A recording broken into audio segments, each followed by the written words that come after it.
last 10 minutes. Oh. Aren't you lucky? Hello? Can you guys hear me?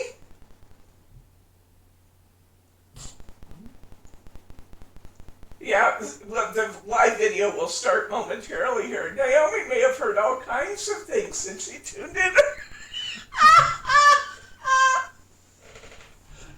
Oh, that's funny. We were talking about some relatively inappropriate things.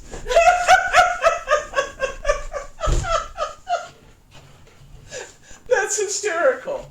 I love that. What a good way to start. Yep. Melody, the picture will come up here at 3 o'clock, so that's when the actual live stream starts. See you now. Oh, they can see me now. Hello, friends. Naomi, I hope you weren't offended, my friend. That is so funny. That is so funny. Oh, my gosh. Oh, welcome, everybody. I am so happy to see so many of you. Forgive me for keep looking at the screen, but that's where I nope, I was laughing. Hi, Melrose. Naomi, Karen, Melody, Jane. Wow, we have a good turnout today. We should have a pretty good turnout because we shipped out about 40 bow maker kits, so we should have a pretty good turnout. And I know that a lot of you, just from experience, we know that a lot of you are signing in, but there's also a lot of people who, for one reason or another, don't feel comfortable signing into YouTube, who are there watching and just not signed in. So special welcome to all of you too who might be hanging out in the wings, and I'm so excited to see that for several of you this is your first live stream. I have to admit I had never done a live stream myself until we actually started this, so talk about your indoctrinations. You're on camera now, and on microphone, as it turns out. Oh, well, I'm so glad to see you guys. It's great fun. We're going to have such good fun here. I'm going to give it a minute or two before we actually start, because it takes hello there, Sandra. It takes a few minutes for everybody to get signed in, so we're going to give people an opportunity to do that. And so happy to see everybody.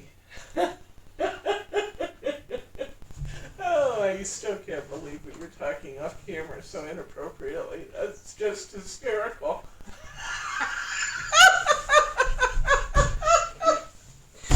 Oh, goodness. Well, that's just a good way to get started. I do so love it. While we are talking, just before we get started here, let me recommend a few things we might want to have available for today's session. If you've got some, let's get some finger lift tape out. If you have it, if you don't, it'll make do. But you want some finger lift possibly, or some tape or a tape runner of some sort. You'll want some glue if you have it available. And you're going to want a pair of scissors, because you're going to have to cut all that ribbon, and some of the ribbon pieces are going to be too long. So you want a pair of scissors. And what else do we want? Of course, you want your kit. And this is when you really are going to want to work along now, guys, if you can, because we are, I want you to have the experience and have the opportunity to be able to ask questions as we go. So get your kit out, and like I said, grab some tape, a glue bottle. Might be useful to have some kind of a little container you can drop. One of the things in your kit, you should have a little packet in your kit that looks like this. And when we dump all those beads, it might be nice if you had a little container to dump those into so they don't roll everywhere. I'll probably dump them on my desk and they will roll everywhere. But for you, I'll just give you a fair warning. It's coming up and we're going to use this little bead packet. We're actually going to do this fairly early in our class today so that our bead pins will have time to dry before we before we go to use them. Oh, you guys are funny. Hi, Laura. Welcome. So nice to see you guys all out there. That is fun, fun, fun. Okay, can we do it on time? About 5 after. Oh, it is 5 after.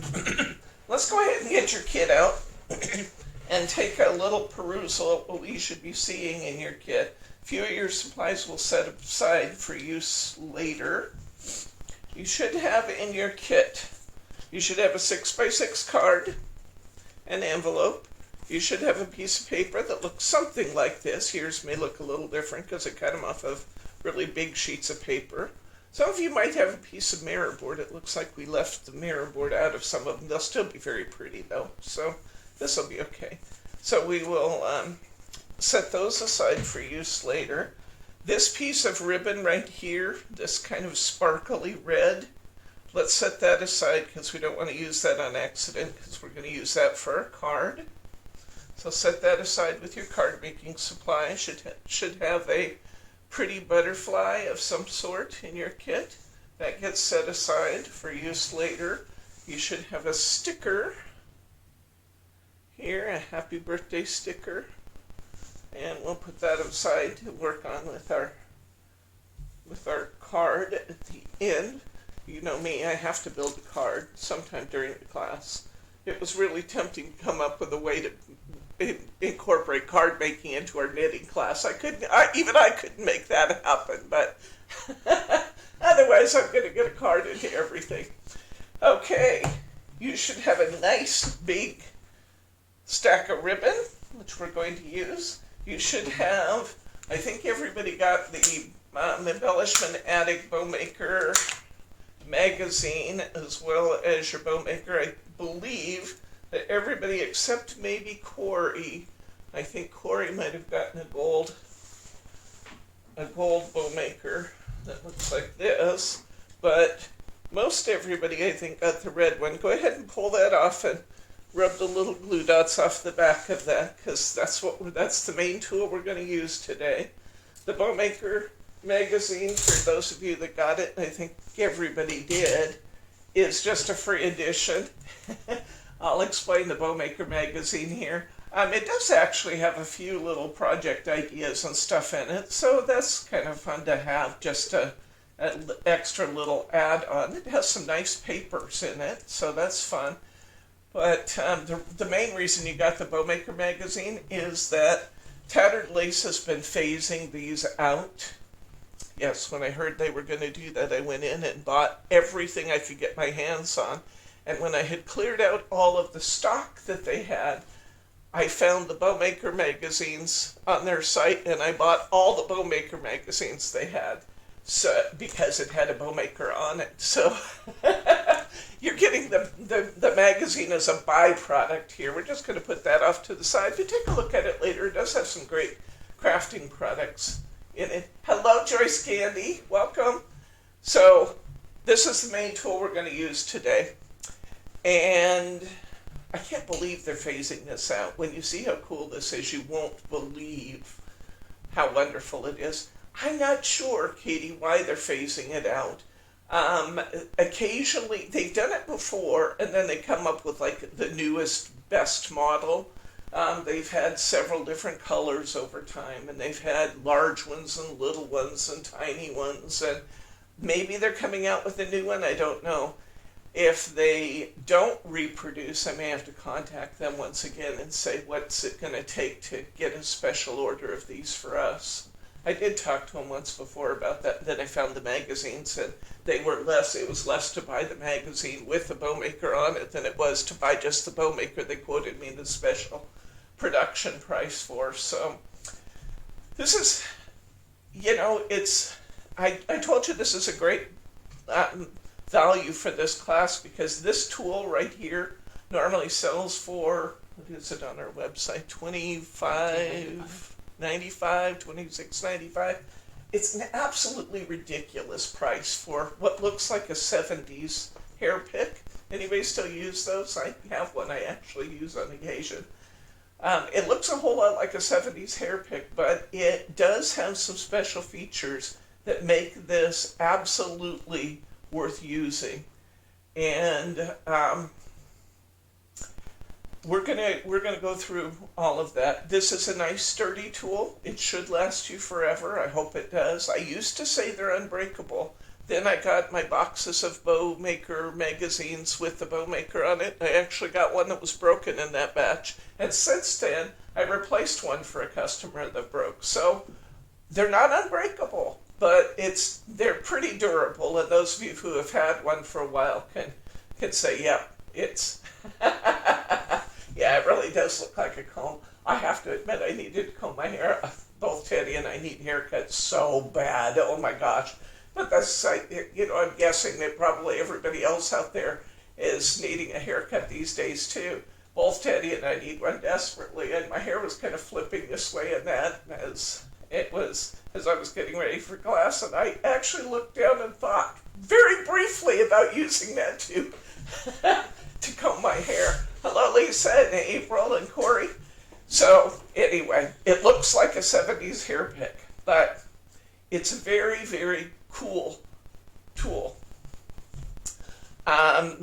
We are going to, one of the things they changed in one of their iterations, I'm actually not happy with them over, they used to have numbers on the tine. I'm going to call them the tine and the comb because that's what it looks like to me.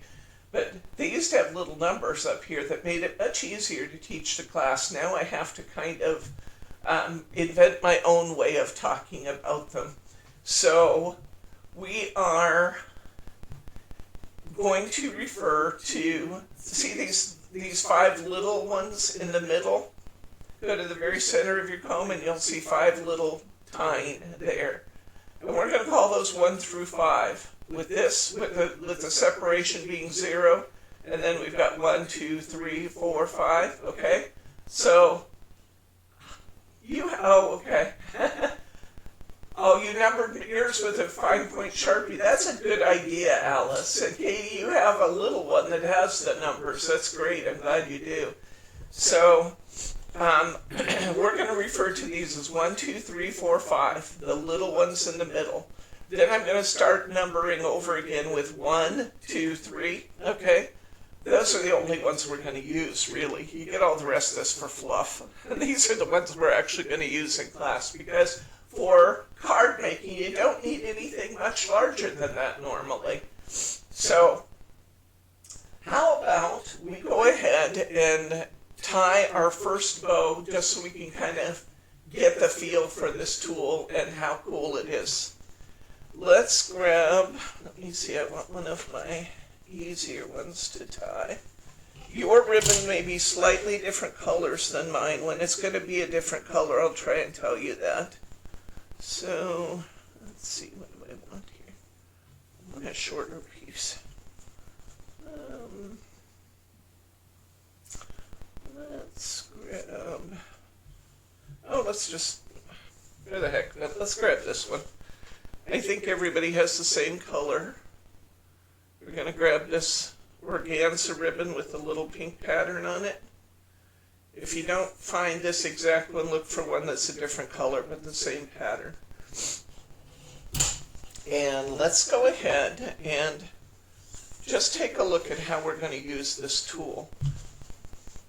We're going to start by having your bow maker. You know it's right side up if the little bow that's embossed on it is on the front.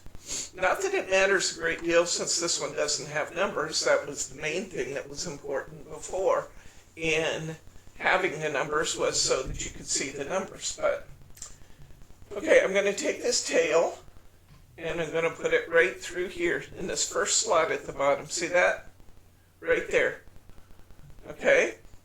And then we're just going to tie a very simple bow to start with. So I want you to take this, put your ribbon through that first slot, put your thumb over that, and then I want you to come over here to 5. And right here between the number 5 and the big 1, the first big 1, okay, I want you to slide your ribbon through there. It may have been a bad choice to make for my first one, because I'm not sure how well you can see this particular ribbon on my bow maker, but we'll get by.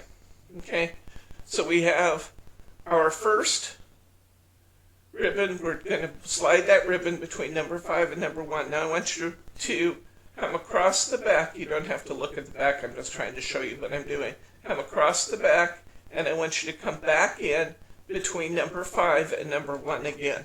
Okay? Your ribbon should just be flat across the back. You see what we're doing there? Okay. Now, once you have that, you're going to take your ribbon end and you're going to poke it down through that hole.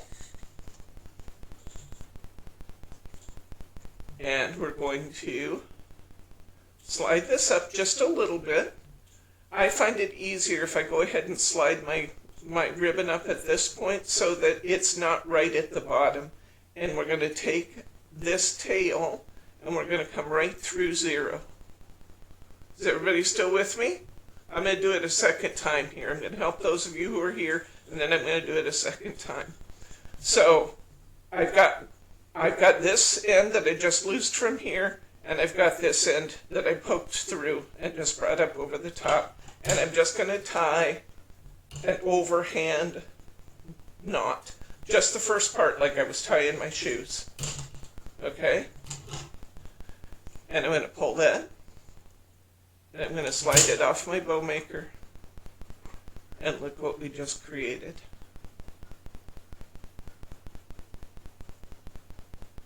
I'm going to do it again. If anybody got stuck along the way, I'll do it again so you can see what I was doing.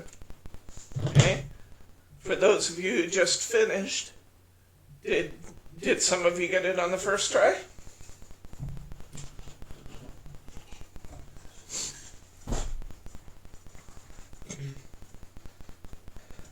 Okay, I'm going to take my thumb, I'm going to put it on top of the ribbon I have in that first slot. I just stuck it right through there. There we go. Excellent. I'm going to put my thumb on top. I'm going to slide this ribbon through between number 5. Remember, we're calling these 1, 2, 3, 4, 5. And this is number 1. So between 5 and 1, I'm going to slide my ribbon through. Now, let me give you a hint about the bows I'm tying. Everything we do to the right side of our bow maker, we're also going to do to the left. So when you do it on one side, you'll automatically do it on the other. So I'm going to come back through between 5 and 1 right here. I've got my ribbon laid across the top, just kind of creating that little X. Then I'm going to take this, I'm going to shove it down through the middle. I'm going to kind of scooch it up right here, just a little bit beyond the bottom of my bow maker, and I'm going to take this piece right through at 0. And I'm going to act like I'm tying my shoes, and I'm going to create just that little half knot.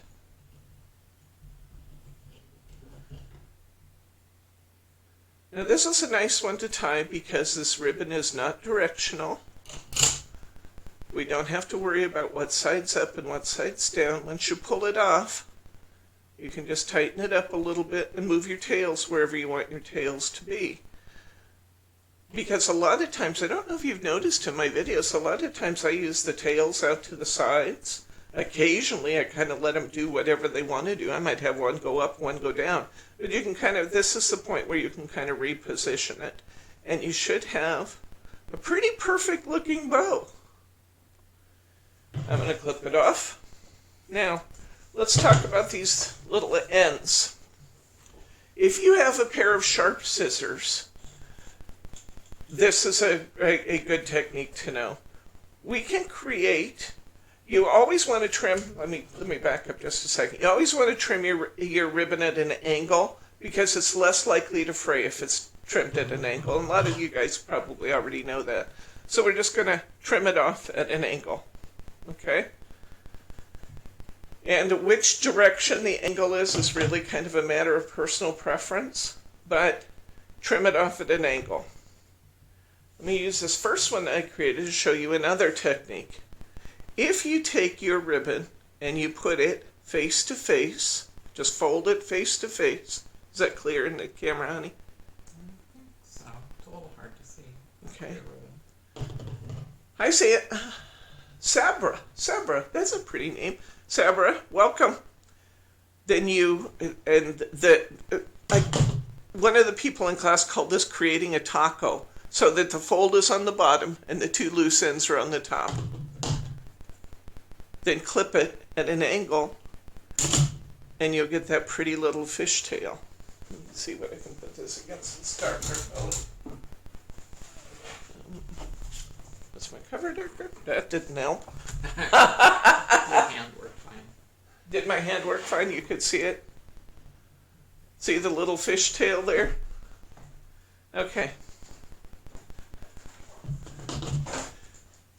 Create the taco, fold it with the fold at the bottom, clip upward, and you got that pretty little fishtail. Oh, that'll work, honey. Thank you. There you go. See that? So we've created little fishtails. Okay, so we've just created a very basic bow. And did you notice you had 1 yard of this? I've tied 2 already. We'll actually still have enough to tie another one out of that. Okay, let's do one more bow, and then we're going to work on our bow pins so they have time to dry. Pull out this pretty piece of black and gold. Everybody see that? This is a 2-sided ribbon, so you don't have to worry, once again, you don't have to worry about which side's up. It is a fairly wide ribbon. It's 1 inch wide. Let's try this and see how it looks. Put your tail through that first notch and just hold it with your thumb. Okay, let's go to number 1. Number 1 is going to be the first big tooth.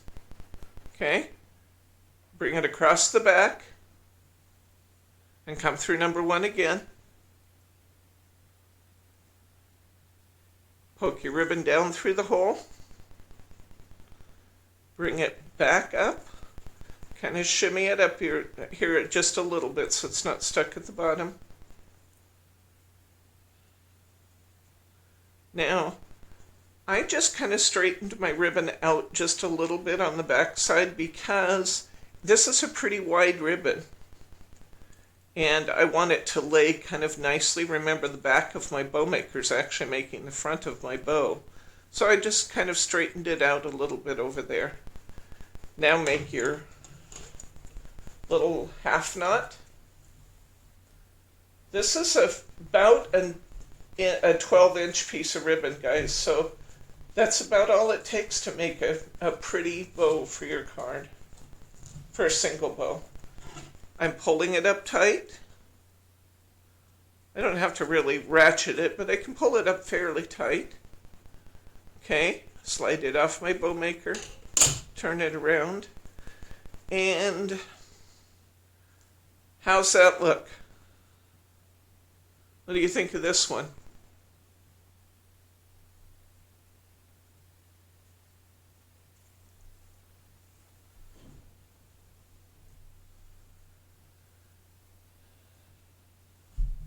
Now, I'm not totally thrilled with the way my lines look here, so I'm going to tie this again. The really beautiful part of this is that you can very easily untie this and do it again. Not going to hurt a thing. Okay, a little crinkly there, that doesn't matter. I'm going to stick it in my bow maker. I'm going to go to number 1. I'm going to come across to number 1, because what I do to one side, I'm going to do to the other.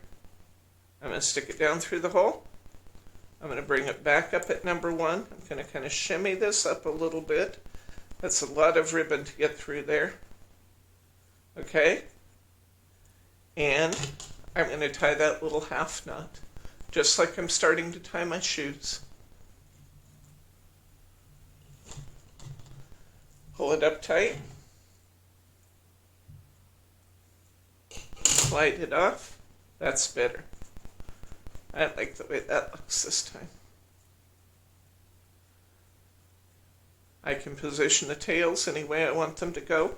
Now I will tell you that even though I just showed you how to do the whale tail, and I want you to practice that a little bit, most of the time when I'm making bows ahead, if I'm making them ahead, I will,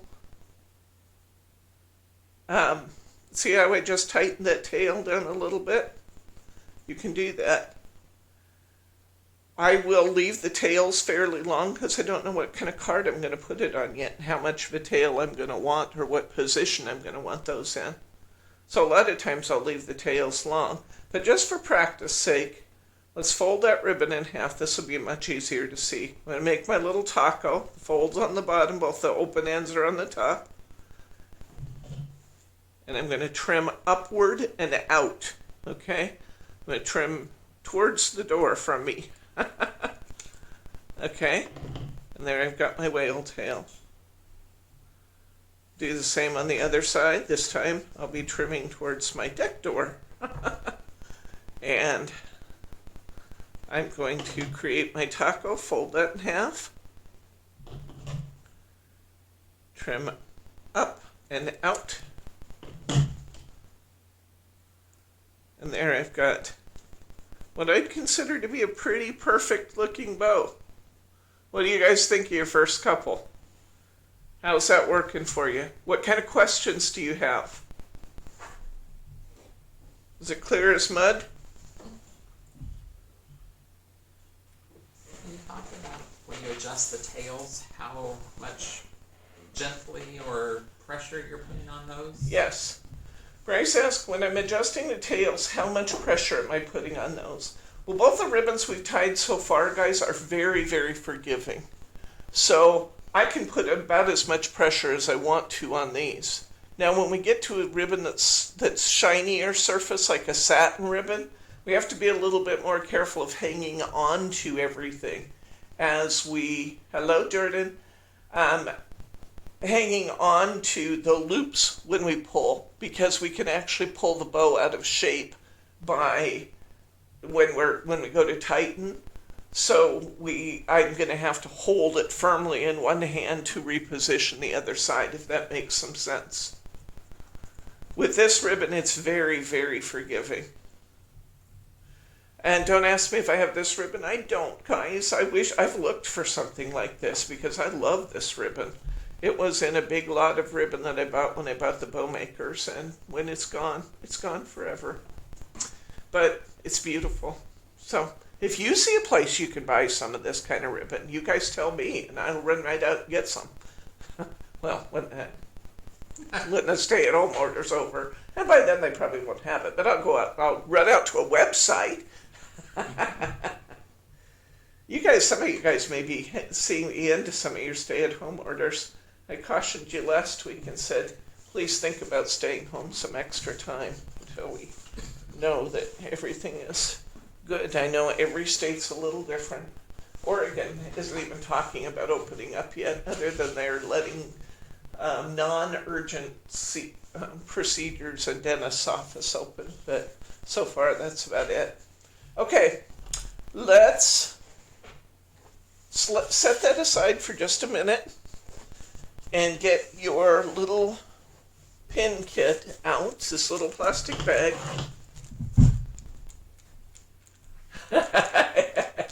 Yeah, me too, Katie.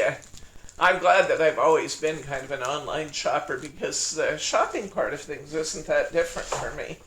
But I know a lot of people who are used to shopping in stores are going a little stir crazy at this point. I always shop online, so it hasn't been all that much different.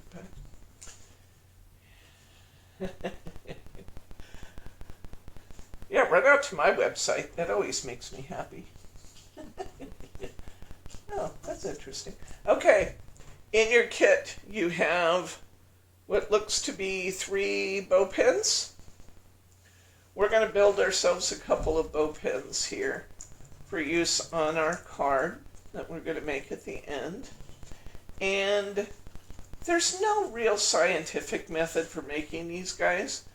What I like to do is I like to make like 3 in a style, which is why you got 3 of a kind here. And I like to alternate the size of my beads. I think in nature you would tend to see the most narrow part of a sprig coming up would be the end of it, so I tend to keep it narrow at the end.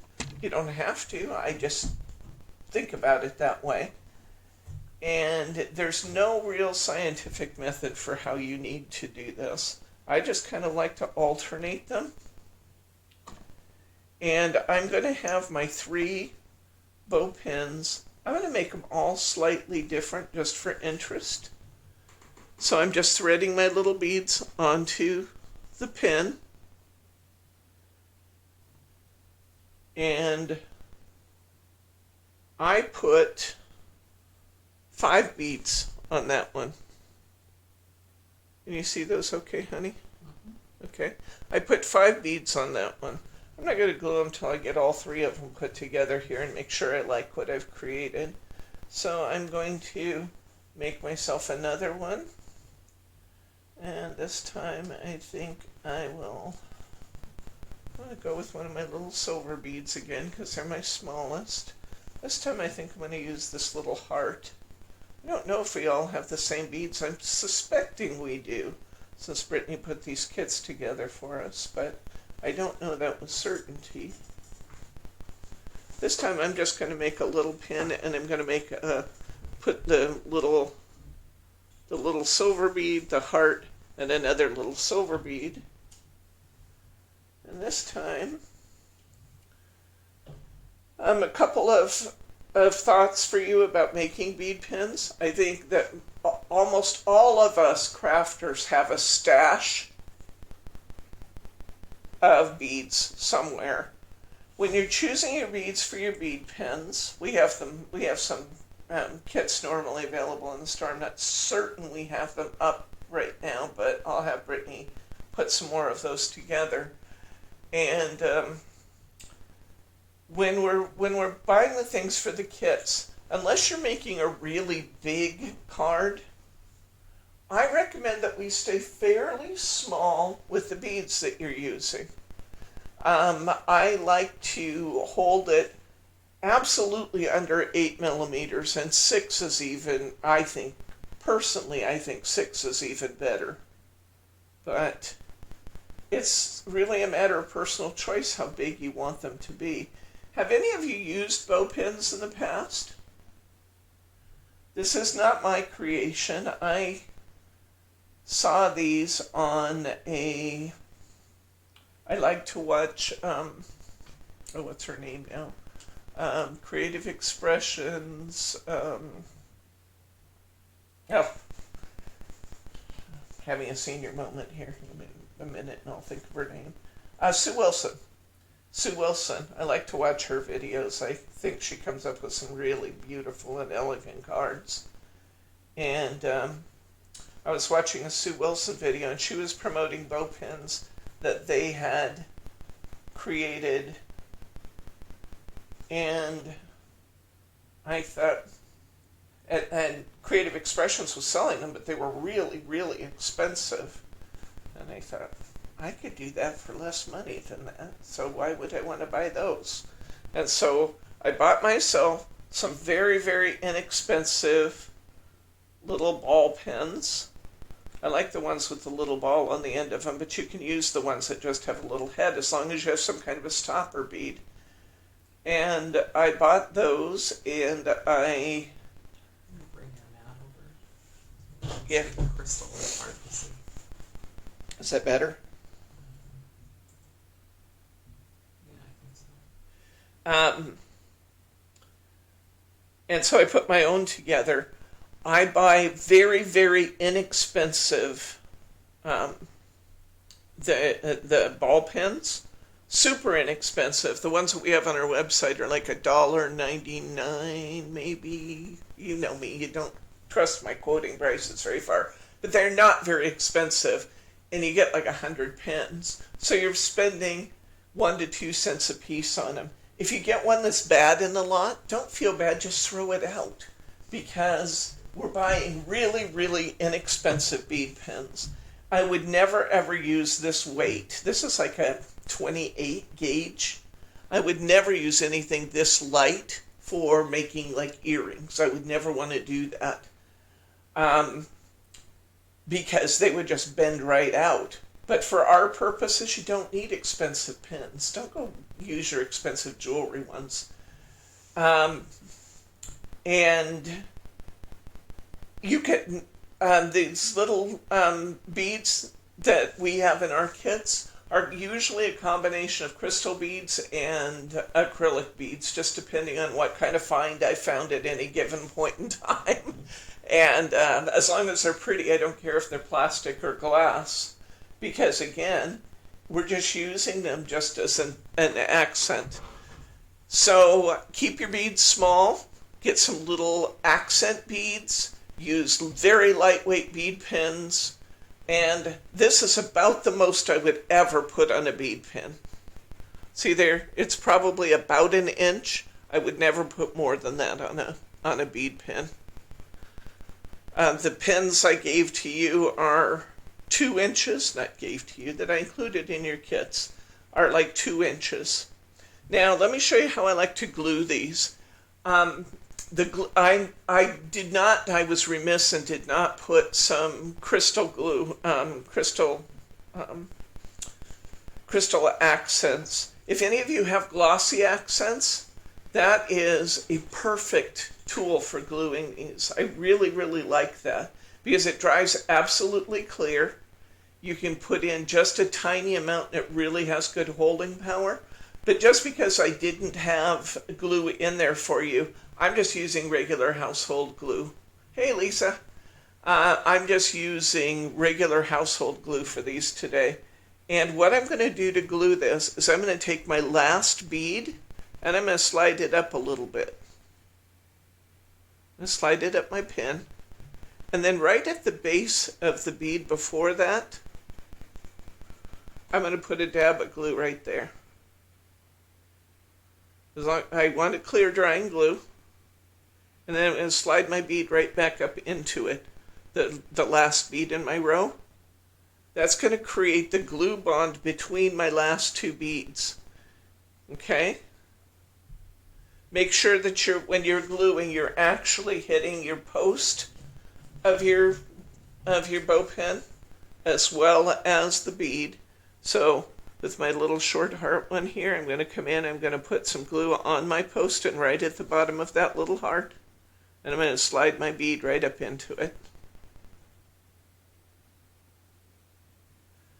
Let's go ahead and glue our third one. I want to get these drying so by the time that we're ready to use them, these are dry.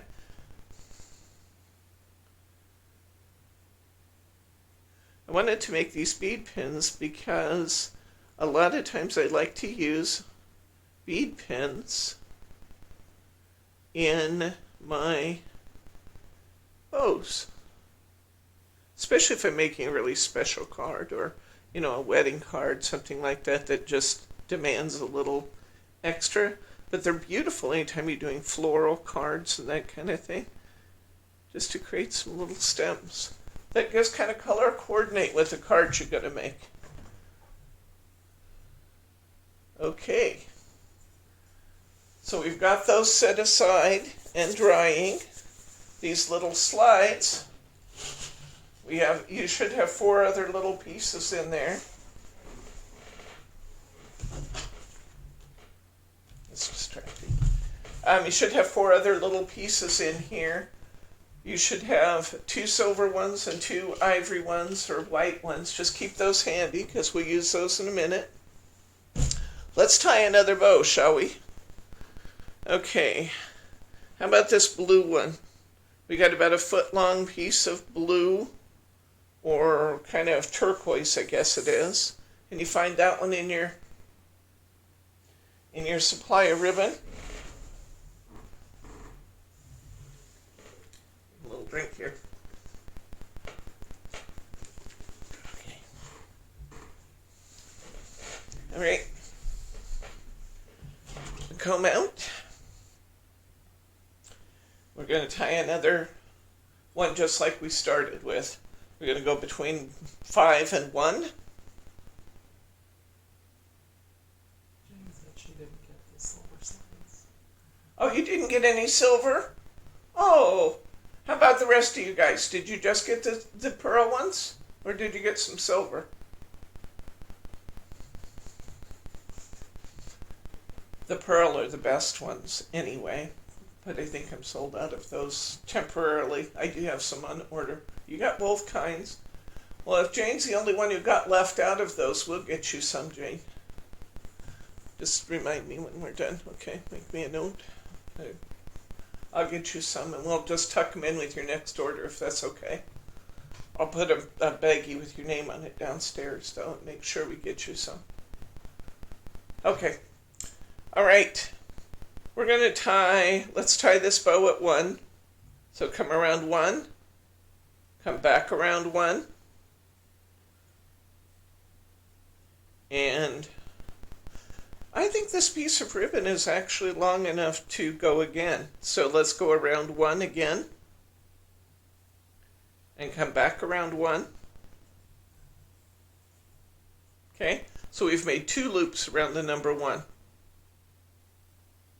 Okay, down through the center. Scooch everything up just a little bit, up the tine.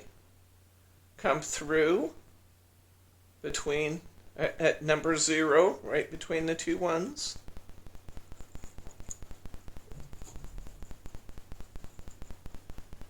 Tie like you're tying your shoes. Everybody with me? Give me feedback, guys, so I know you're getting it. If there's something I need to repeat, I'm happy to do that. Slide it off. I'm good. Okay, I'm tightening it just a little bit. See how I'm holding the loops on one side and tightening the other? That's a good way to do it so it doesn't slide apart. And I'm just going to pull my tails down a little bit. Then I'm going to reach inside these loops here and I'm just going to pull them apart. Reach inside and pull them apart. And we have just tied our first double bow.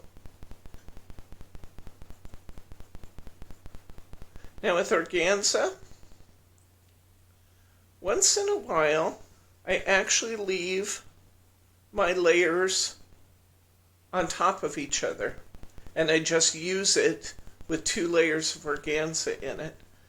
I do that because organza ribbon is so lightweight that sometimes the color is really faded out by just having, just that little bit of ribbon there. And you get a more profound color by stacking them. You can see here that the tails are one color, but the center of this bow is another color. And that's created by just having the layering of the ribbon there. The other thing you can do is you can tie 2 pieces of ribbon at one time. It's not difficult at all to do that. So we've tied our first double.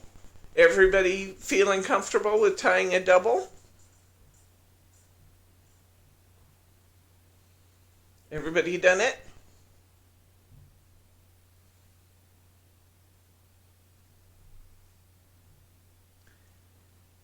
Bieber Crust 3. Hello! Okay. Love the double. Yeah.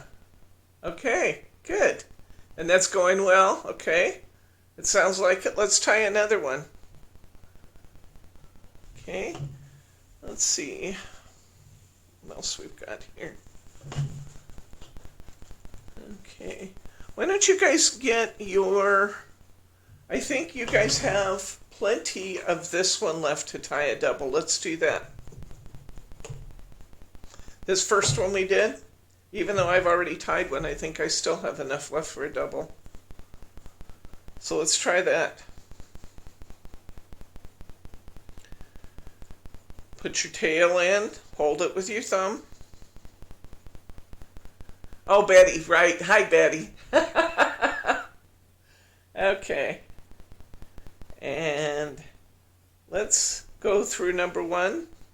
Go through number one. Go back through number one. Come back up through number one. Push the tail through. Scooch everything up just a little bit. And tie a single knot.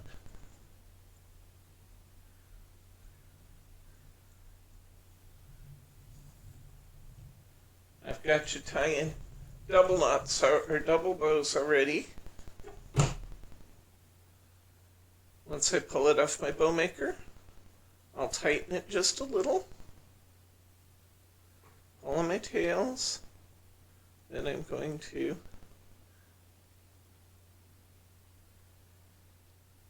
reach inside, pull those little, and sometimes I call them the petals, the little bow loops. I don't know why I call them the petals, but pull the little bow loops apart, and you have a very pretty, fancy schmancy little double bow. Did you ever think it could be that easy to tie something so pretty? And that's going to go great on your card.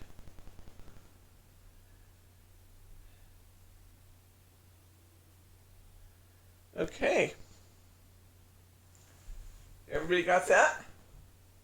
Yeah, the organza ribbon's really easy to work with. And if I can tout our store for just a minute, we have really good ribbon prices, guys. We have great prices on our organza. We have great prices on our satin ribbon. Okay, in your kit, you should have a piece of this. Yeah, it's a turquoise piece of ribbon. Yours may be a different color, though. It could be brown, it could be yellow. It's the wrinkly looking one. I know some of them will have creases in them from being in the packaging, but this is the really, really wrinkly looking one. This is called crepe ribbon. I want you to find that piece of crepe, if you would. It could be red, it could be white, it could be turquoise. It's about a yard long. Everybody finding that crinkly ribbon? Give you a second to dig that out, because this is a big old stack of ribbon, isn't it? Yeah, have you noticed that as we're working with it, the pile's getting bigger? That's because we wrapped them all up to put them in the kit. There's a lot of ribbon in this kit. C-R-E-P-E? Yeah, C-R-E-P-E. Crepe ribbon. Oh, pale pink, okay. Yeah, there's all different colors of it. This is my absolute favorite ribbon to tie. And you're going to see why. Crepe equals wrinkly. Yep. Good job, Brace. Okay. I'm going to put my tail through. I want you to go to, let's go to number 5. And go to number 5 again on the other side. Let's go to number 1. What? She's changing up on us. Yes, I am. Katie says she's crepey. I know what you mean, Katie. I look at my hands and I think, these can't be my hands because my hands are smooth and beautiful. No, they're a little crepey these days. Okay. Number 1. Back to number 1. So we've done a 5 and a 1 loop. Okay. Now I want you to go back to number 5. And you're saying, well, wait, this is not right. It's looking messy. Yes, it'll look like this. It's going to look sort of messy. It's okay. Go ahead, take that ribbon down through the hole. Scooch all those layers up. Come up between 1 and 0. Okay. Unhook this side. Start to tie your shoes, just a little half knot here.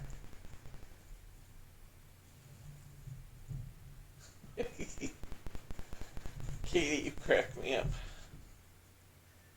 Okay, pull it tight, slide that off,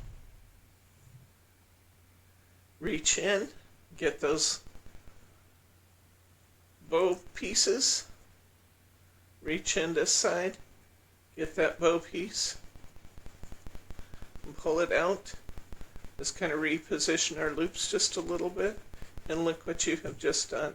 You have just created an absolutely fabulous crepe triple ribbon, triple bow. And that is going to be so, so pretty on your card.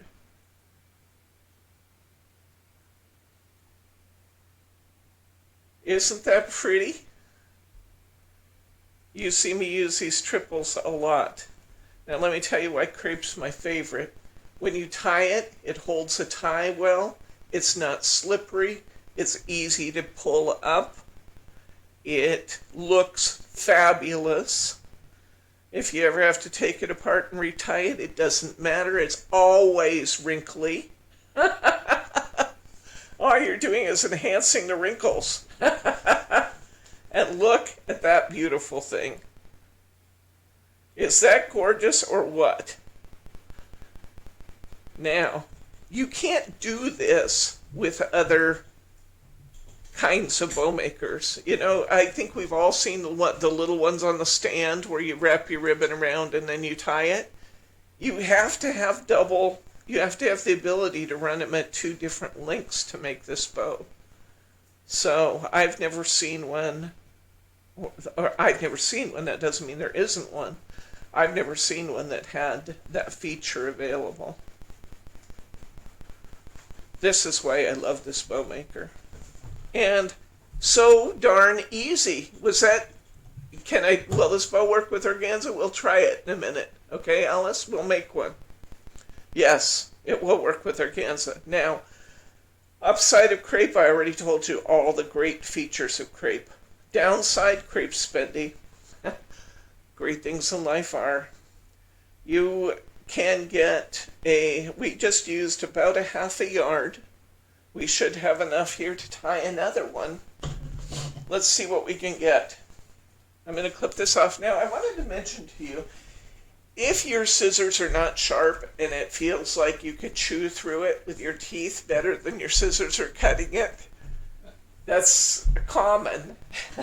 Unless you happen to be like a dressmaker or a seamstress and you have a pair of scissors that's dedicated to fabric, it can be hard to keep your scissors sharp as a paper crafter, because the very first time you cut through paper with them, you're going to start dulling them again, because paper dulls scissors. I'm going to tell you about this tool, and then I'm going to tell you I'm currently sold out. We shipped 20 some of these on Monday. We hit the buy box on Amazon, and all of these went out. But I'm getting more. They'll be a little bit different. There'll be a little different color.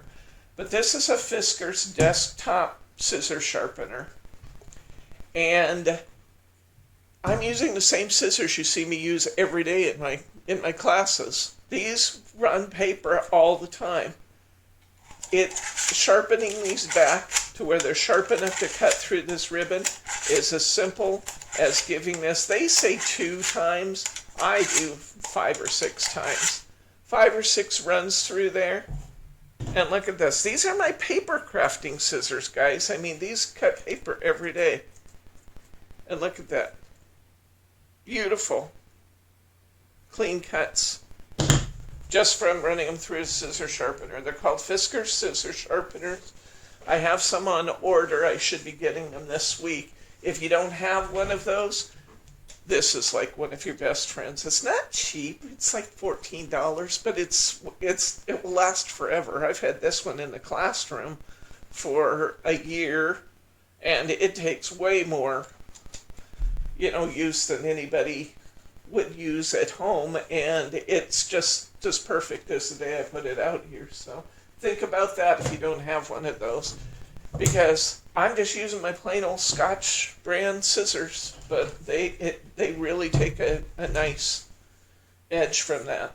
Hopefully everybody had a chance to catch up. Okay, Thelma says that crepe's her favorite too because she loves the texture. I love the texture of it too. Let's take our leftover piece and see how much we can get out of it. Depends in part on how long your tails were and that kind of thing. But let's see what we can get. Let's start with 5. Go around to 5 again. Oh, I started to tell you about this ribbon before I started talking about the scissor sharpener. We have this ribbon available in 2 different color combinations in the store. I believe they sell for $7.99 a piece, and we could check it. They have, I'm going to say 9 pieces of ribbon a piece, so you get enough to make quite a bit, really, for a semi-reasonable price. It's more expensive than our other ribbons are, and I'm not going to run short of having enough to do a double, a triple. You might have enough. I'm going to go to 1. I'm starting over, guys. I'm going to go to 1 and 1. I'm just going to make a double, and then I'm going to go to 1 again. Okay, that way I'm going to have enough ribbon to finish it. So I'm just going to make a double out of this one. Take my tail down through the bottom. Getting short, but I can do it. Back up through the top. I'm going to tie my half knot.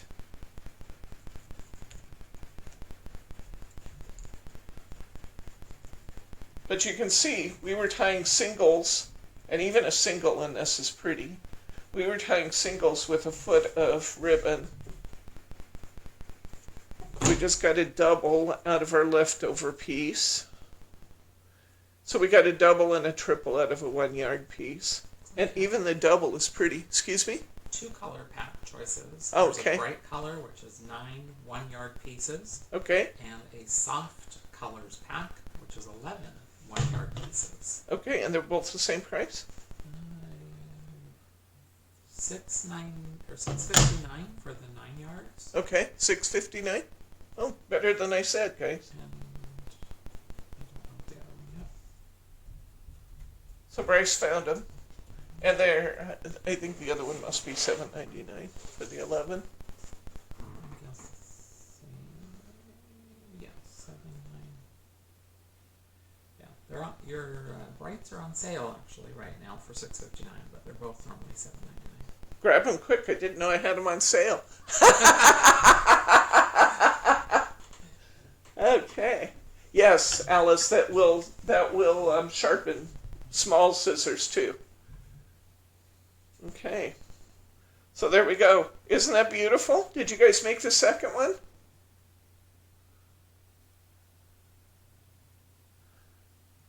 Okay. Here we go. All right. Now let's try something different. Your ribbon pack has all different kinds of ribbon in it because I wanted you to experience tying different kinds of ribbon. Let's try one of these fabrics. See this blue? I think this is the same for everybody. You got this blue and pink fabric ribbon.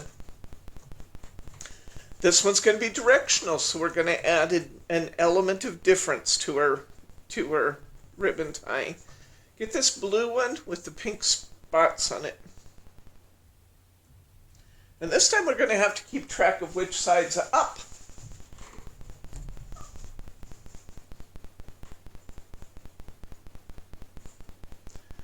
Okay. Let's go to, oh, we got a lot of this. Let's tie a triple because you guys seem to like that one. Let's try a triple.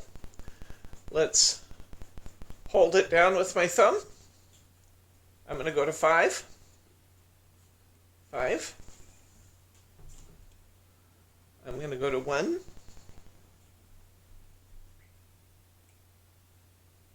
1.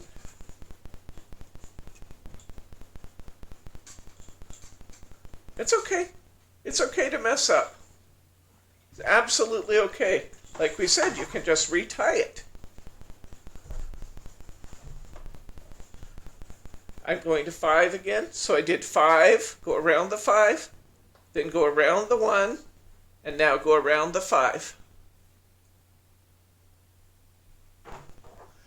Anytime you think you messed it up, first try straightening it out, because when you pull it off your bow maker, you never know, it might be absolutely perfect and the little insides are, the little bow parts inside, the loops inside, are just stuck up in there. So try rearranging it first, and then if you still don't like it, it took you 10 seconds to tie it, just take it out and tie it over.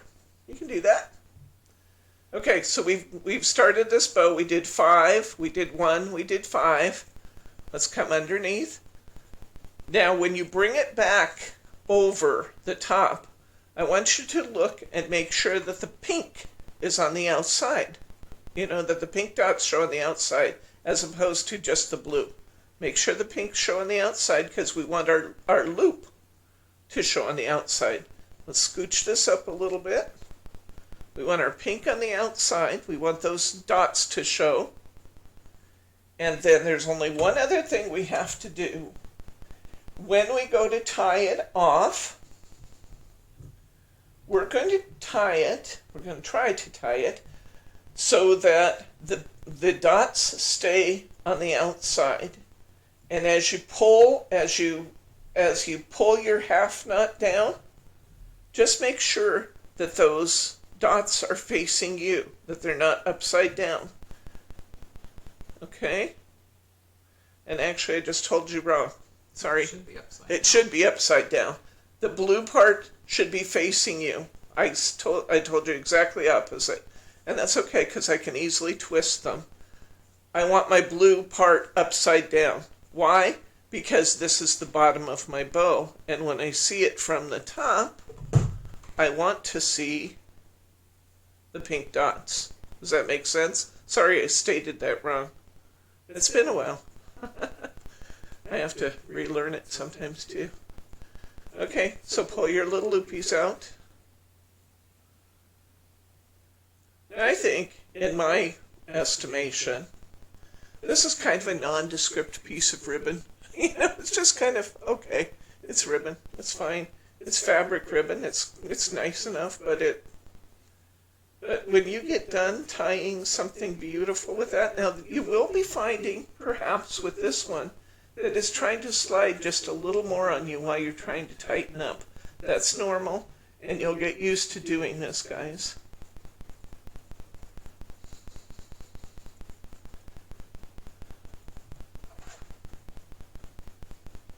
Is there any kind of ribbon you don't recommend? We're going to try a couple that people will, I think, recognize that maybe they're not the best with a bow maker. So we're going to try some that will not turn out as well. Just because I want you to experience different kinds of ribbon. So see, when you go to tighten this up, these might try to slide just a little bit. It's okay, it's not you, it's different ribbon than we've been working with. Some ribbon, really, really easy. You're going to find that fabric ribbon is a little bit tougher. You can still do it. Now, if I were going to put this on a dress or something, which you could, because you can use this with fabric ribbon. If I were going to put this on a dress or something, you'd want to take a few stitches to hold this in place. Just take a few stitches from the back. Hold the things in place. Well, I'm never going to put it on a dress because I'm never going to sew, guys. I don't sew. Did I ever tell you guys, I don't know if I did, that I only got one F in my entire school career? It was in home ec. I failed home ec. I picked a really, really difficult blouse to make. And my teacher made me take the collar out of my blouse 11 times. So on the last day of class, I threw it in the garbage on the way out the door. Got my report card and had an F. I was not an F student. I was an A student, so I was very, very upset with myself. Super upset with myself.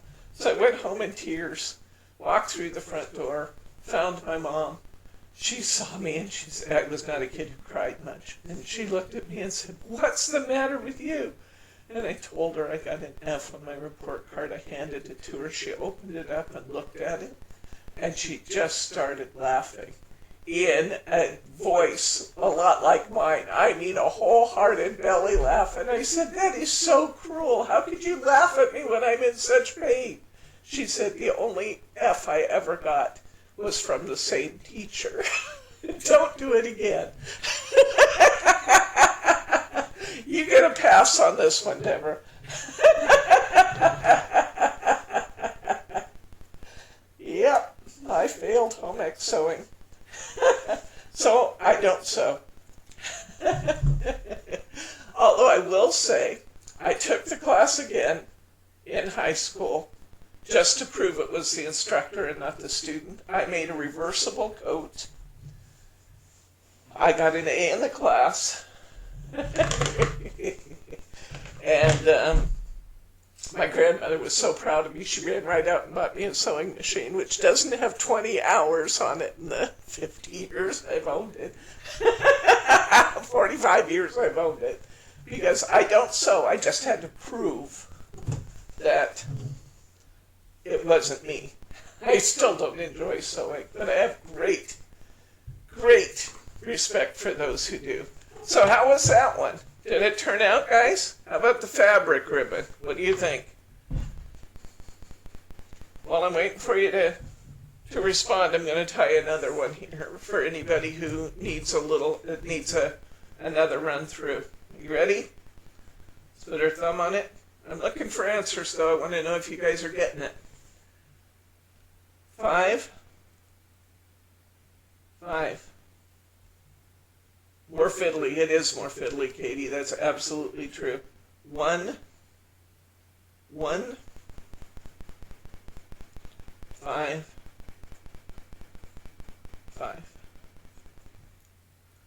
Now this is going to be, I'm going to take this back out because I need to make my tail a little bit shorter to get a second double out of this, but I'm going to get a second double. Okay, 5, 1, 1, 5. Yeah, the fabric ribbon's a little bit different. It can still turn out really pretty, but it is more to fiddle with. That is absolutely true. Oops. I'm getting right down to the very end here. This is when I probably would clip off the tails and just let the bow show. You can do that. You can do whatever you want. Okay. So I'm pulling my tails down a little bit, tightening that up, and then I'm going to reach in, get those little petals, pull them out. Okay. Anybody else got a comment on this one? Katie jumped right in there. Thank you, Katie.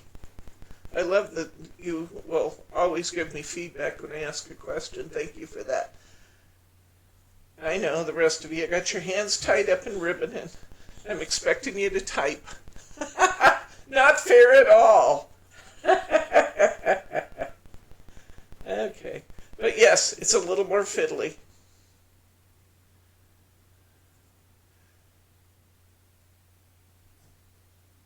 Now,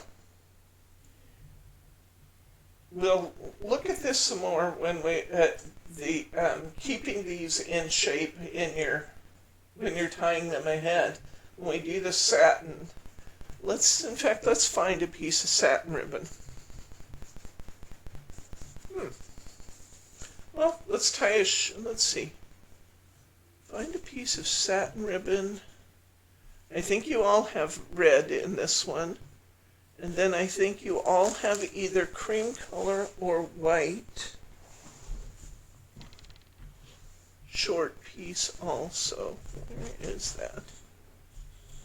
That's a piece of organza. I can use this pink one. Pink and red together? No. Yes. Pink and red together. Just find a short piece of organza.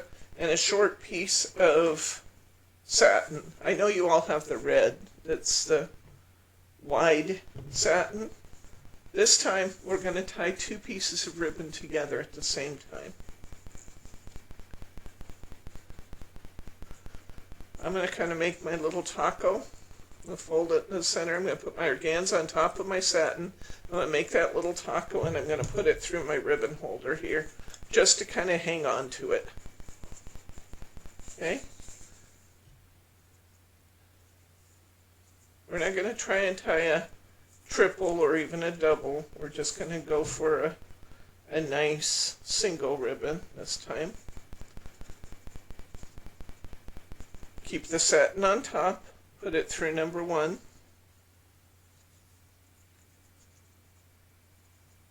Come through number 1 again.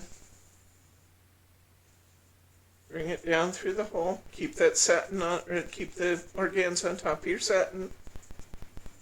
Shove it down through the hole.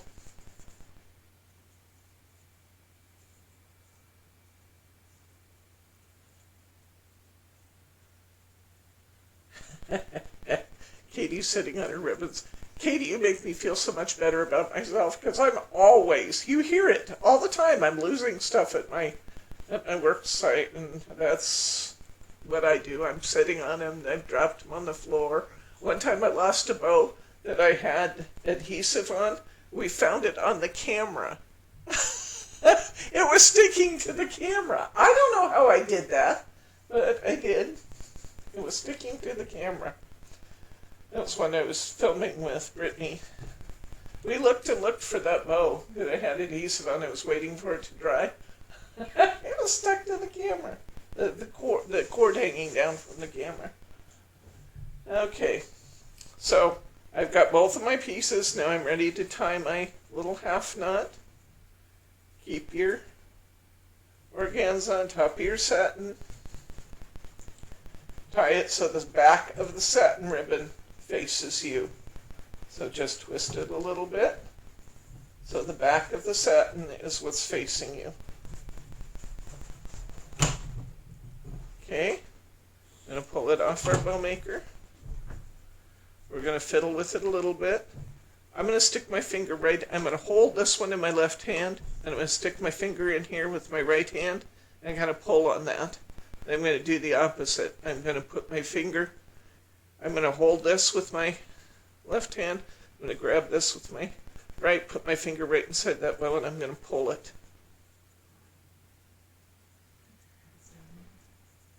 And I'm going to pull these tails down. I'm going to straighten out my satin ribbon a little bit while it's trying to kind of curl on me a little bit there. I'm going to pull that down. I'm going to trim these ends. And then we're just going to admire that because it's actually going to turn out really pretty.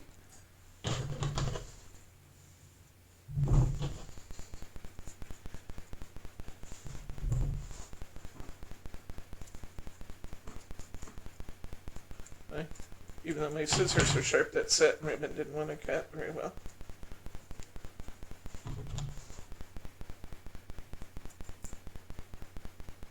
So wide and so slippery.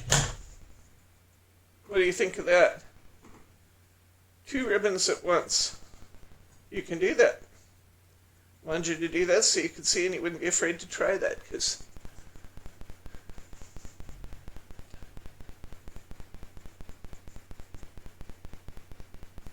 okay. One tail correct and one not. Yeah, that happens. That happens. You may be able to manipulate it into place. If you can't, just retie it. It only takes a few seconds. Good feedback, Alice. Okay, let's try tying a different material. In your kit, you have some ribbon is heavier than others. Have you noticed that? Find a silvery one.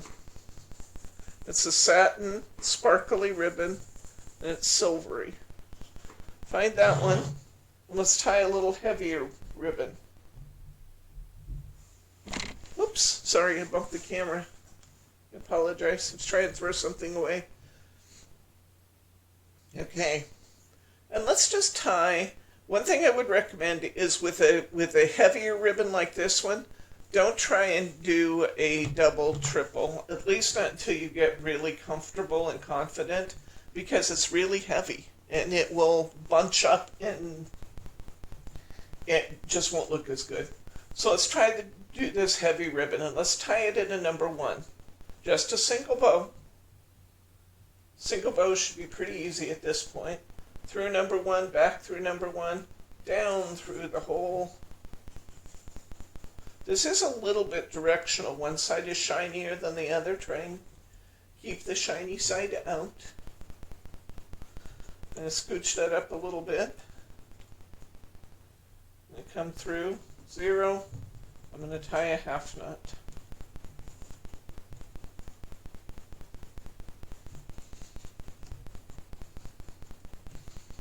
Just tied onto the bow maker. I'm not sure how you did that, but okay.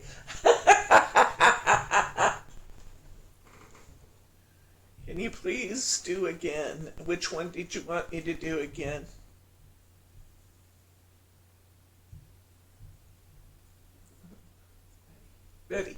Betty, which one did you need me to do again? I would be happy to do it.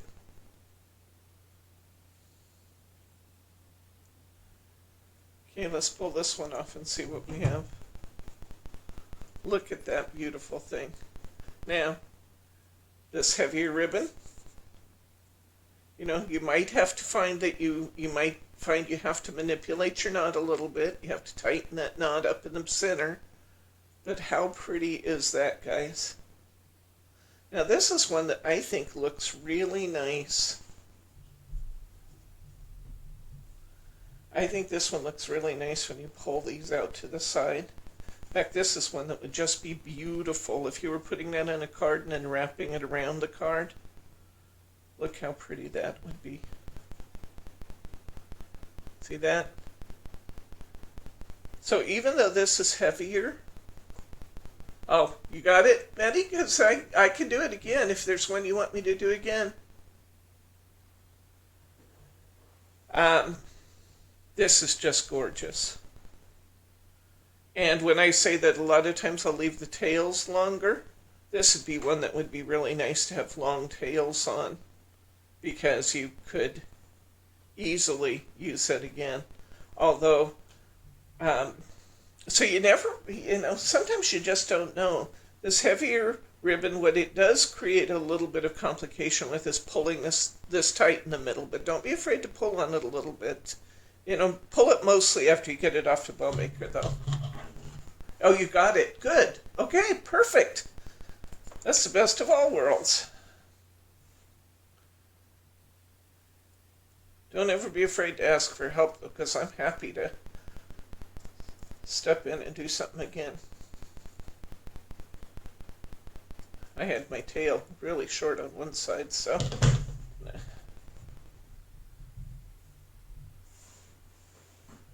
Cut my other side fairly short. I think that's pretty. I think that's really pretty. Okay. All right, I'm going to save that for later. Let's do something else that's different. Huh? Yeah, we're going to do the charm. Let's find this one. You got this little super sparkly one. Let's do the super sparkly one. I think we can let's go small. One thing I recommend is that the size of your bow needs to be somewhat proportional to the width of your ribbon. Now, that's not to say that I couldn't tie a bigger bow with smaller ribbon. But especially if you don't have a lot of length, like this one doesn't have a lot of length, you want to keep the size of the bow fairly small so that it doesn't look spindly. I'm going to do a double with this one. I think that's all I can get out of this little blue piece. But I think you'll see it'll still look okay. Let's just do a double, 2 times around number 5. Come up through.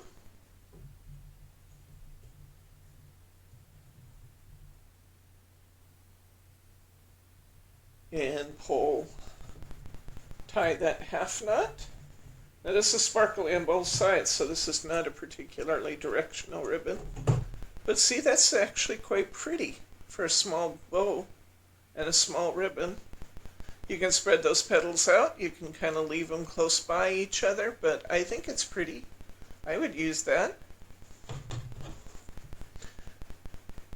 You want to see some examples of using some of these bows on cards?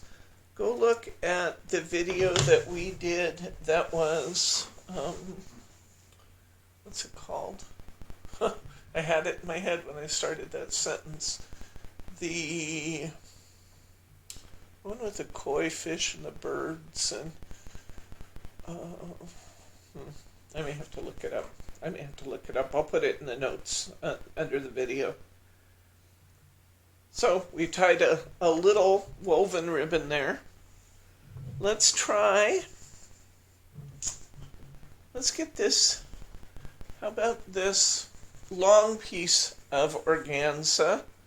You should have a pink, maybe white, but I think it's pink, piece of long organza ribbon.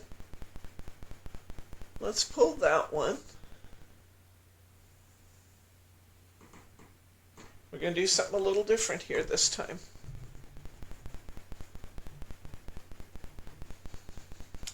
You with me? Did you find that one?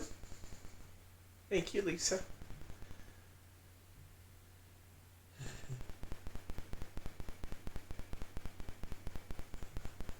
Okay.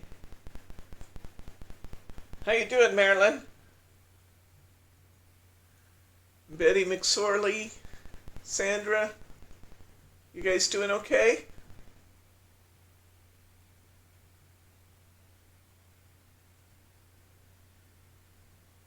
Okay.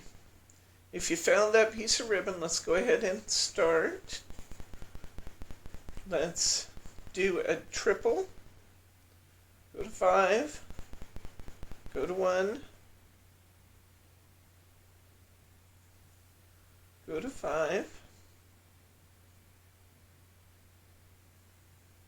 Push the ribbon through, but don't bring it back yet. Scoot your bow up a little bit. And now I'm going to trim my loose end. And I'm going to grab myself one of these little slides. I grab the pearl one, and I'm going to go through the top part, back over the little crossbar, down through the other side of it.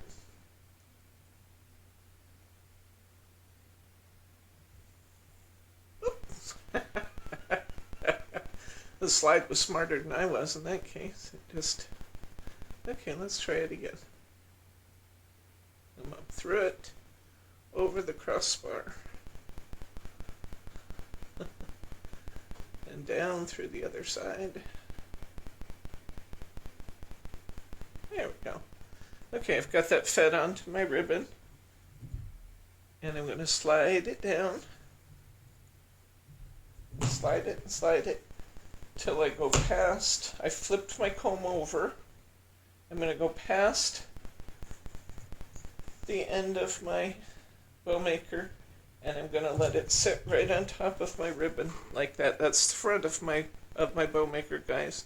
So from the back I can't even see it, but from the front I've got it sitting on top of my ribbon.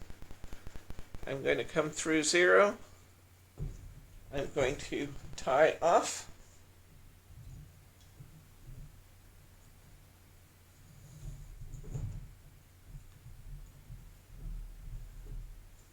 I'm going to come around to the front.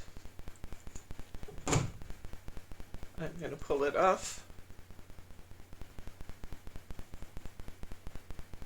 And it is going to be so very pretty on there. What do you think of that one? Would like to make a large bow. Excellent.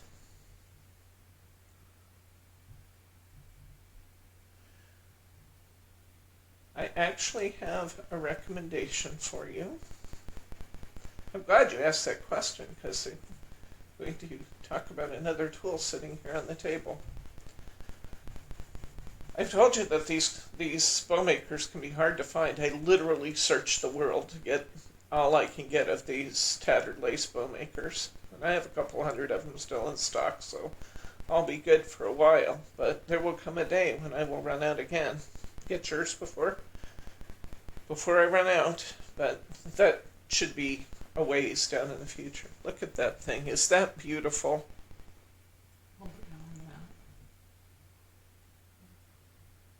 How pretty and feminine is that? It's not unusual for your crossbar to show a little bit. You don't want it to show an awful lot. But it's not unusual for it to show a little bit. With this wider ribbon like this, sometimes if it doubles like that, I'll actually untie it and kind of gather it there in the center instead of letting it double on me, because that's what lets my crossbar show. But how pretty is that, guys? Yes, this will be recorded so you can watch it again later. You absolutely can, Betty. Okay, that's our first one with a ribbon with a pearl slide in it. You like that? But where can you get these slides? In our store. You can get them from us. And these little pearl ones like this, in fact, both of these kinds are like $20 for $2.99. So. There's some of the other styles. Oh, there's many styles. I didn't bring them in with me. There's many styles of these. These are the little acrylic ones that are inexpensive enough that you can, yes, it does, Alice, it really adds a touch of elegance. These are inexpensive enough that you can use these all the time if you want to, because they just don't cost that much. I have some, however, for those super special cards, or that super special someone. I have some that are like in the shape of turtles, and they have rhinestones on them. They are like $1 a piece. So they're still not horribly expensive. They're like $2.99, and I think there's 2 or 3 in a pack. So they're not horribly expensive, but they're expensive enough you're not going to use them for every card. But I have snowflakes, and I have turtles, and I have a ship's wheel, and I have so many choices out there. You can find them in the bow section, or in the ribbon and bow maker category of our store, and then just look for ribbon slides, and you'll see this whole big selection of them. Once again, I kind of searched the world on your behalf and brought in lots of different kinds so that you would have a convenient place to get them. Okay, I want to tie one with, Large bow. Yes, I want to come back to Betty McSorley's question. So these bow makers, I've said I had a heck of a time finding them once they decided that they weren't going to be readily available and just through my wholesaler anymore. So I went out, I found these everywhere I could find them. I was so excited when I saw that We Are Memory Keepers was coming out with a bow maker. And it looked great in the picture. It looked like a comb, like this part. It didn't have the handle, which was a little less convenient, but I thought, hey, that's okay, we can use that. It didn't have the dimensions, but I thought, this is perfect. I'm going to get these, and then maybe we'll replace the tattered lace ones, because it was a lot less expensive, too. It's like $12 or $13. This is what came in. But Betty, you can tie any size bow you want using exactly the same techniques we're doing. You can use 2-inch ribbon on it if you want to. You can tie any bow size you want using this bigger one. And for larger ribbons, that's actually what I recommend, is that you tie it using because these are spaced so much further apart, you have room to gather that material with this one. Now, I don't have materials in your kit that are specifically well suited to this, but these techniques that we're talking about here, whether it be the singles or the doubles, you can also tie it, guys, you can tie a triple that is all three the same size too, if you want to do that. These tend to be the most popular ones, so I really want to make sure you got this one with the two the two sizes of the loops, but you can do that. So Betty, my suggestion to you is that when you're filling your box sometime, think about picking one of these up. They're not horribly expensive. Can you look that up for me? It's a We Are Memory Keepers. It's under Bow Makers. It's right here with the other bow stuff. Bryce will look up and we'll tell you how much that is. The nice thing is this one actually does have dimensions on it too. So it has numbers on it. So good on them for coming up with that. The one thing that is a disadvantage in this one, they really don't give you a lot of room to poke your ribbon through. But I like the fact that they give you a great big hole to poke the ribbon through on this one. But this is perfect for what you're looking for in tying bigger bows. You can use this one, and you can still get one big enough for a hair bow. $9.99. So it's even less than I said. $9.99 on the We Are Memory Keepers one. And again, if you're going to tie a lot of big bows, that's a good way to go. I think we could tie a pretty good sized bow. I just didn't give you enough supplies, because I wasn't thinking big bows. We were thinking mostly card making. But you could tie a pretty good sized bow. And this is 1-inch material. I might recommend that if you are trying to... Yeah, that's true. You can rake the leaves with it. Yay! Oh, that's funny. Michelle, hi Michelle. Welcome. Okay, so I took that 1-inch ribbon. I came clear out here to past the 3 medium size out to the large, the number 1 on the large. And again, I had a short piece of ribbon, but it will still turn out beautiful. And you can do all the same things, Betty. So I hope that helps. While we're talking about large ribbon, let's do this one. There's a piece of crocheted ribbon in here. I want you to experience all kinds of things, guys. So let's get this crocheted ribbon and let's give it a try. Paradise Jewels, that's what the name of that kit was that I did that I put all these bows on. Look for our video in our video history. It's called Paradise Jewels, and you'll see cards where I used all of these ribbons, including I put this on a card. Okay, I'm going to tie a bow using this big old fat crocheted lace. You see how I did that? To hold it steady, I put it through and I folded it in half, but now I'm putting my thumb on top of it and I have it laid out flat. Okay, here we go. Let's go to 1. Number 1 actually equals a 2-inch bow on here, guys. And we're just going to make a single. Okay, number 1, then number 1, down through the hole, back up the back. This is a wide ribbon, so I kind of want it to lay out reasonably flat on the front. Scooch it up. Scooching it in is one of the toughest things. Scooch it in. Tie it off, half knot, just like you tie in your shoes.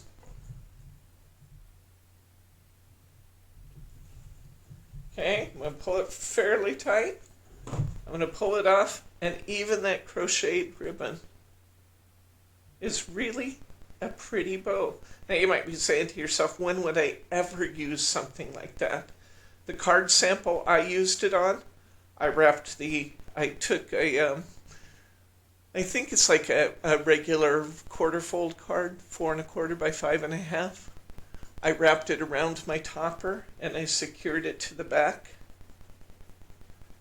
And what showed was this.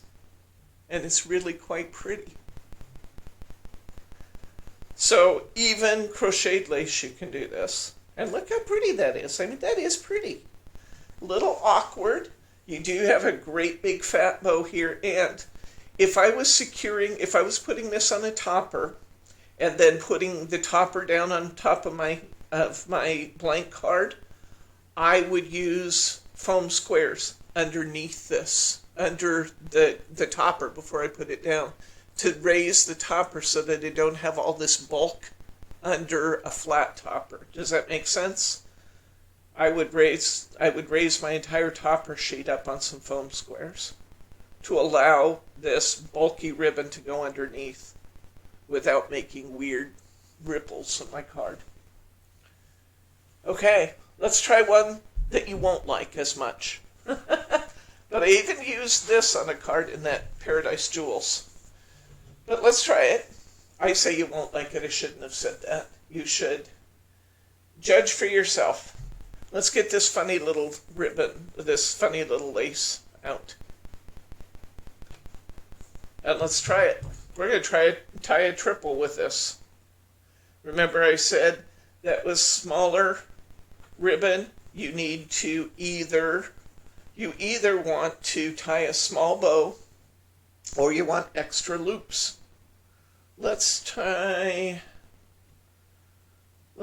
If we had a different, let's try it at 1.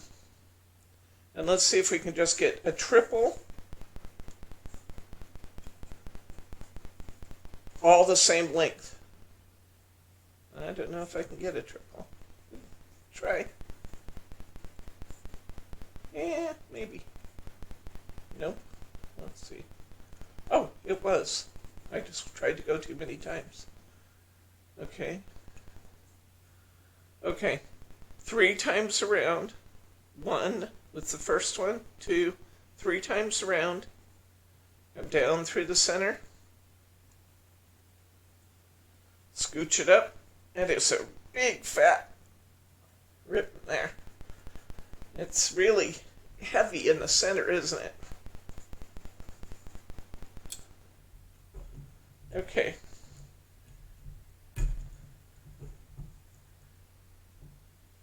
Tie it off. It's going to look messy on the back of your bow maker. It's okay. Pull it off. Spread out the petals. Tighten it up. I actually even used this on a card in that Paradise Jewels. So go out and take another look at that. Now that you're tying these bows yourself, that will be more meaningful this time.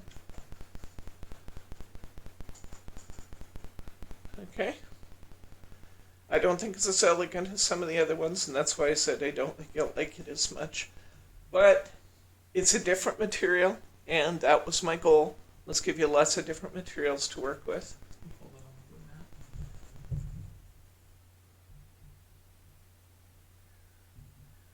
It's odd. I'll give you that. It's odd, but not bad. I mean, when you see it on a card, it's not that bad. Okay. We have a couple more materials I want to get to. Let's try this green stripe. Okay. This is a heavy one. This is actually a lightweight grosgrain. Now, I'm going to tell you, grosgrains are not my favorite on here. I just tell you that right off. They're just not my favorite. I think that they're so bulky that they don't necessarily tie pretty. Although you can do a single.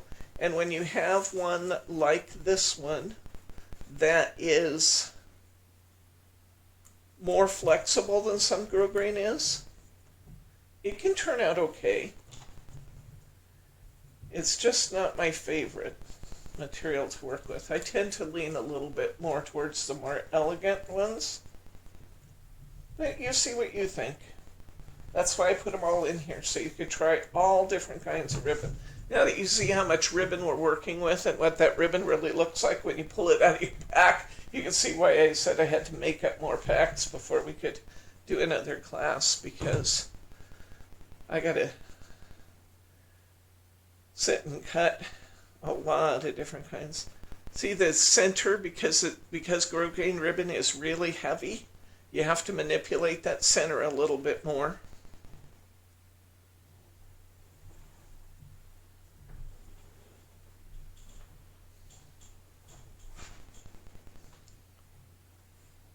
Is it doable? Yeah. This actually might look pretty good on a masculine card. You suggest that on a graduation card. Yeah. This would look good on a graduation card, especially if that were the school's colors. Yeah, I like that. Okay, so that's another one. I gave you a big old long piece of this because I had an awful lot of it. That's just value added. We're not going to try and tie a double or a triple with that. Why? Because it's just too bulky in the center to pull that off. With this, I would say keep your bow size small. Try and keep it to 5s. You might be able to pull off a 1. Keep your bow size small because it's narrow ribbon. And I would not try doing that 2 or 3 times because that will make you crazy. Here's another grosgrain. And this one is actually really soft. It's very pliable. Let's try doing a double with this burgundy one. And let's see what happens. I don't know. We'll find out. So let's go to number 1. In fact, let's try a triple. What the heck? We can always untie it if we don't like it.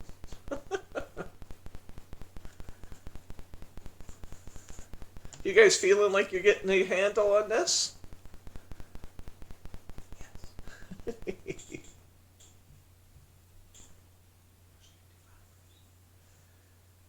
Are we pushing 2 hours right now? 4 minutes. Are you kidding me? Okay, we gotta move on to our other project. I do want to do a satin, and I want to do a little tiny ribbon. Okay.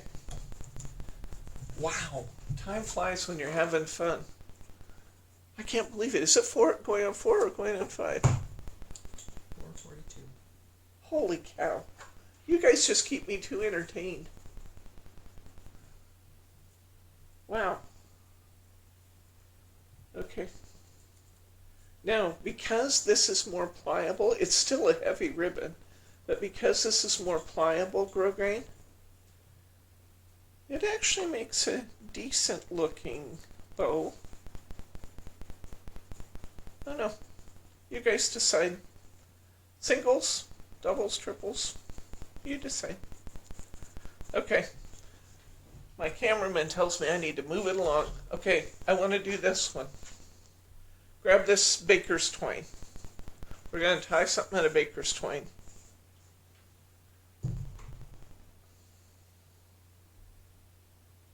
And what I want you to do to begin with, I almost forgot, what I want you to do to begin with is hold the 2 sides together, and we're going to tie this doubled.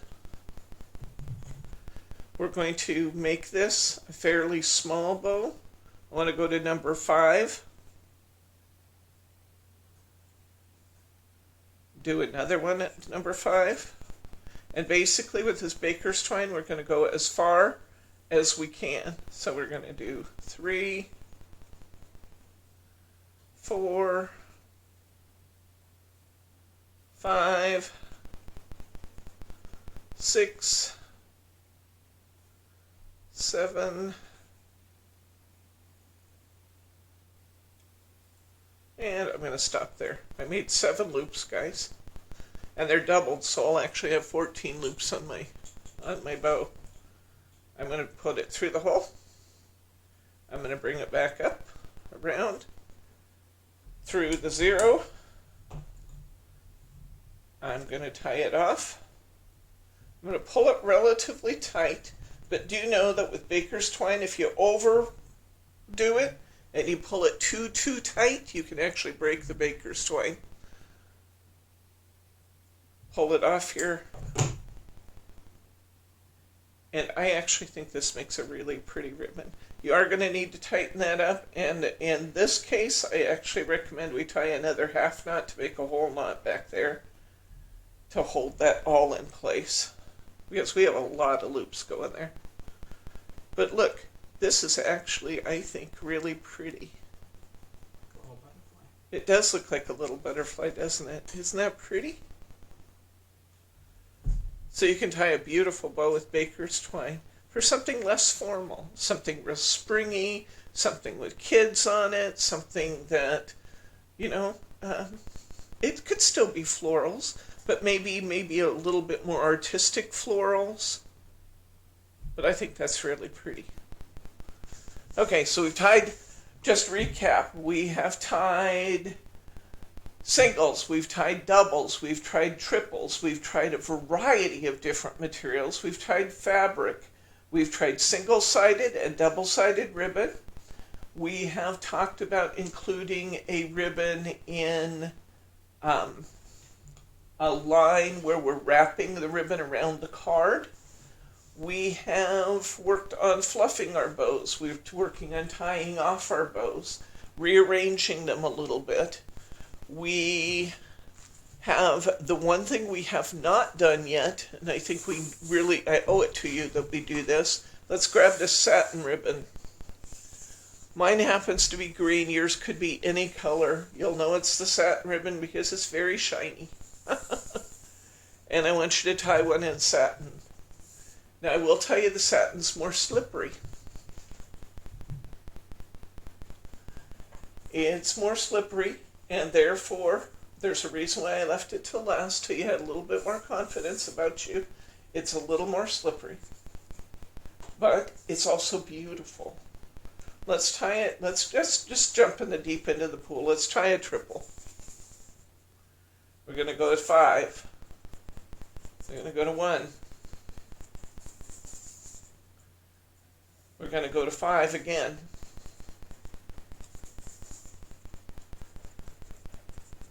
We're going to shimmy things up.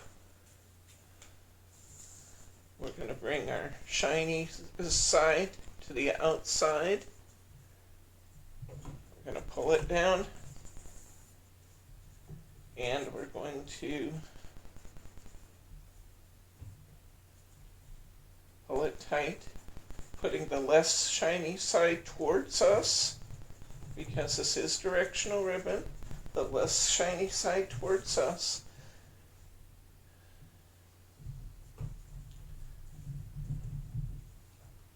I'm going to pull it off my bow maker. I'm going to rearrange it. Now this one is really, really important, guys, when you're doing this satin ribbon, and you may find that you have more reties in satin than you do others. Just know that that's a possibility, and that's okay. That makes you human.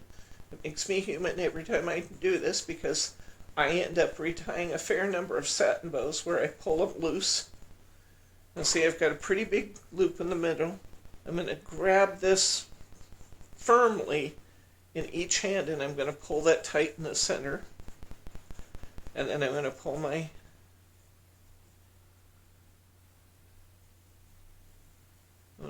petals, my loops out. Now, I think satin is really, really beautiful with this technique. It really catches the light. It's gorgeous.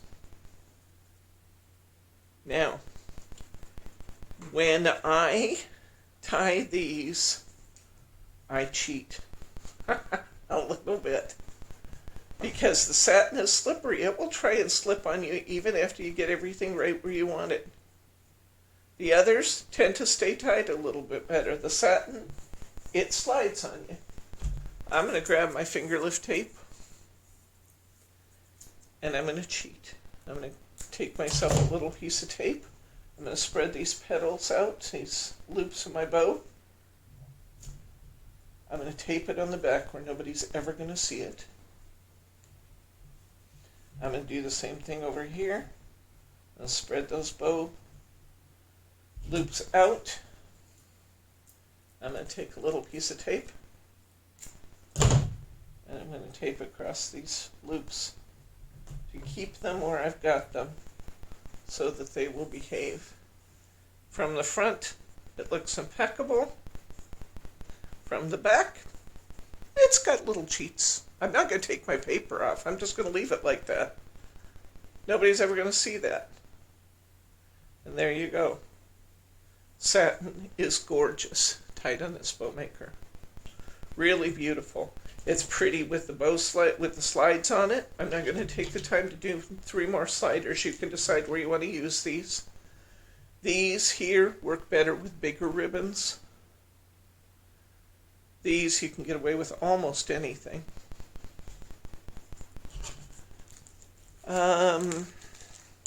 Okay, you have a couple things left in your kit that I just want to talk about briefly. What you've got left in here so you know what it is and where to find it. You have a piece of ribbon. It might be this color. It might be any number of colors. It could be this blue-green, it could be purple-pink, it could be brown and cream, it could be blue and blue like I've got. This is a ribbon we have in the store. It's really fun and different. It's kind of an organza that has multicolors. And that's fun. Just wanted to point it out to you. We also have one in your kit somewhere that you will find that is an ombre that is one color on the top and another color underneath, which is really, really fun to work with. Not sure what they've got there. I'm not going to take time to look. Here's some bows tied in that. Isn't that pretty? So we've got the ombre ribbons in the store. Now, when we make our card today, we're going to be using tape to tape it down. But if we were here in the classroom, we would be using this tool here. If you've watched any of our videos, you know that I am a firm believer in the best glue ever. When I use the best glue ever, it's the very best tool I've found for holding your bows in place. And what it's going to do is because it's a liquid glue dot, it gets bound into the fabric when you put it on the liquid form. It just becomes part of that fabric. And when it dries solid, it doesn't dry solid. When it dries into a glue dot, it's never going to let go of that bow fabric, and it's going to hold good to your paper. So the best glue ever is the very best tool for adhering your bows to your cards. The trick with the best glue ever is you never put it on until it dries clear, which seems entirely counterintuitive. It seems like you put glue on wet. If you put it on wet, you won't like your results. It won't stay on. Put it wet on the bow, then let it dry. And yes. Then put it on card. Yes. Put it wet on the bow. Let it dry on the bow. And when you're putting it on your bow, let me just demonstrate here. When you're putting it on your bow, you only want, maybe you can get an open one. I guess I can't demonstrate because I don't have an open tube. You just want, you got me one. The tiniest little bit. You only want tiny little ribbons. Can you see that, honey? You see the white here? That's all you want. Don't make a big old glob of this stuff. You will wait for days for it to dry. It takes quite a while to dry as it is. But just fine little ribbons of this glue. Don't go getting all carried away. You don't want it to soak through your material, so you want it to stay right on the top. and you don't want to wait all day for it to dry. So just tiny amounts of this glue. Then set it aside until it's completely clear. All right, let's get our card done because we are well over budgeted time today. Let's pull back in the materials that we set off to the side, and let's start our card project. We want to tie a bow. Let's tie a triple out of this beautiful red. I think everybody has red. I could be mistaken. Some of you might have green, but I think everybody has red. This is a new, we call it glitter sparkle, glitter something ribbon. We have this in the store. It's absolutely fabulous. This is now my second favorite ribbon to tie with. And it's probably tied with Organza because I really love the look of Organza too. But Crepe still comes in number one. Okay, we're doing 5, 1, 5 for a triple. Down through the hole for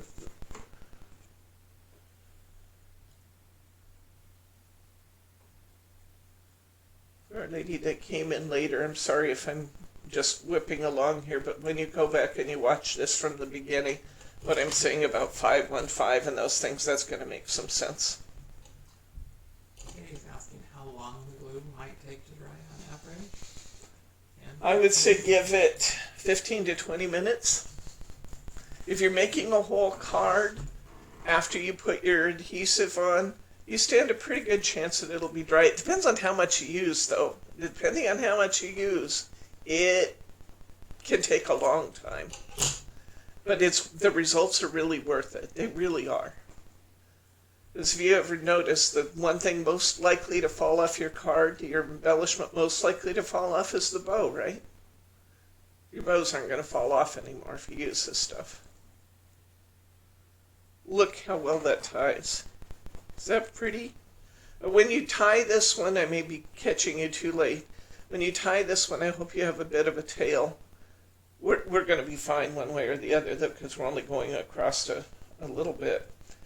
Before we go any further, we're going to lay this down. If you have if you want to use best glue, you can.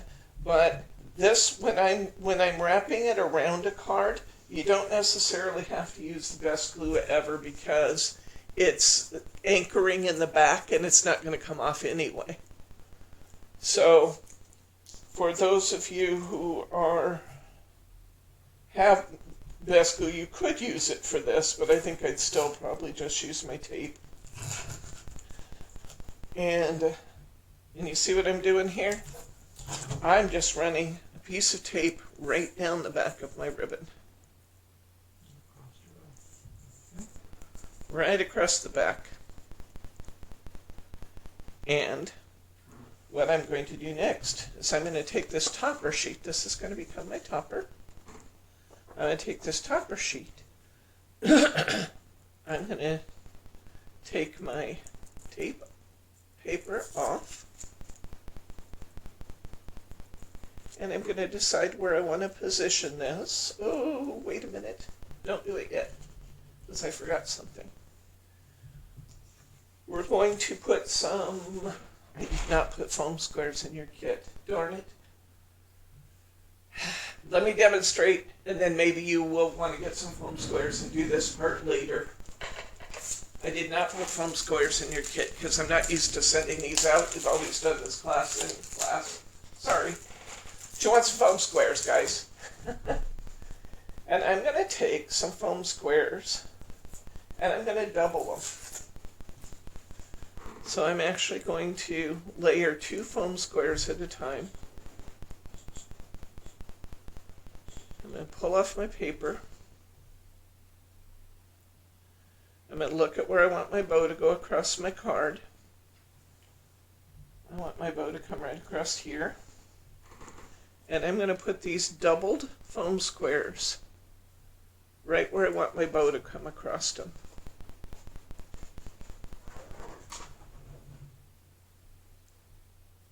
It's a sloppy job, but it's underneath the bow. Nobody's going to know.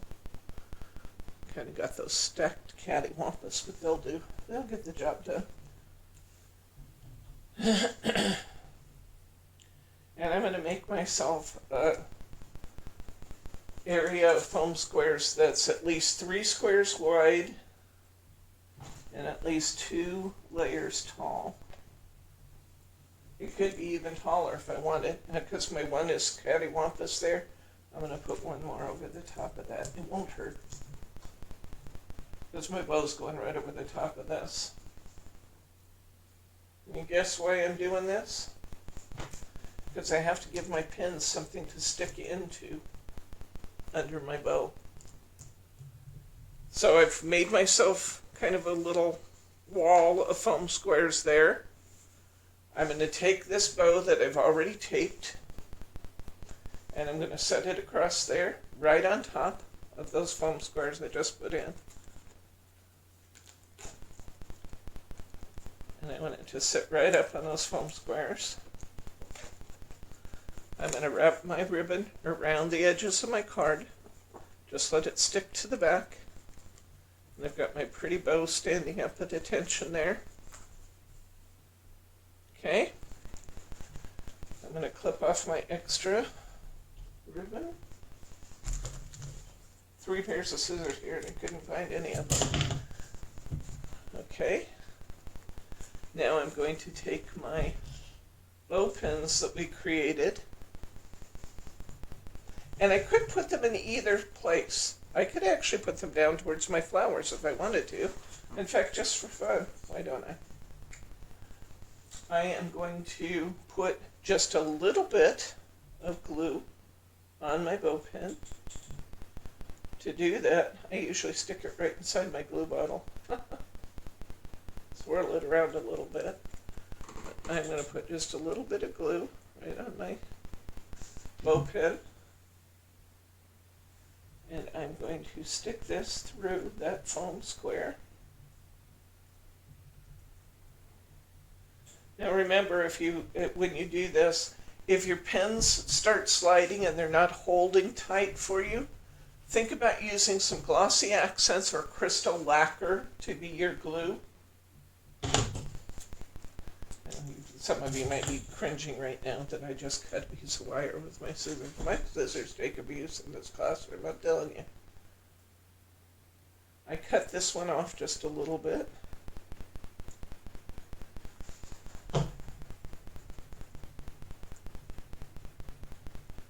I want it to be a little bit shorter.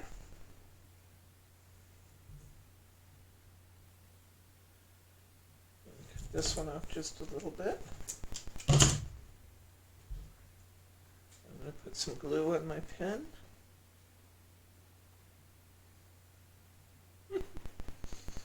Which presumes I can see the end of my tube and my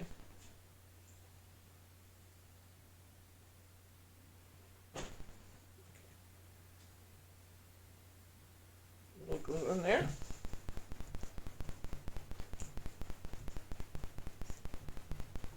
I'll stick that into my base that I've created. I've got my bow pins sticking down. If they bug you to have the stems showing, you can clip those off. Most of the time I don't bother. I have one that's especially long. I'm not going to worry about it right now because in the interest of time. But we've got those pretty bow pins now sticking through there. They can go in from the top, they can go in from the bottom. Either way you want to do it. I'm going to adhere my card to my blank card.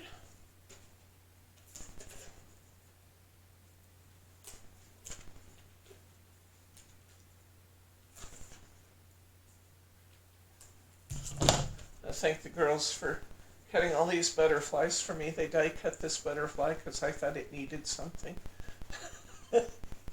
When they're making 40 kits, they don't think nicely of me asking them to die cut things. So thank you, Brittany. I think Lauren helped her. Thank you, Lauren.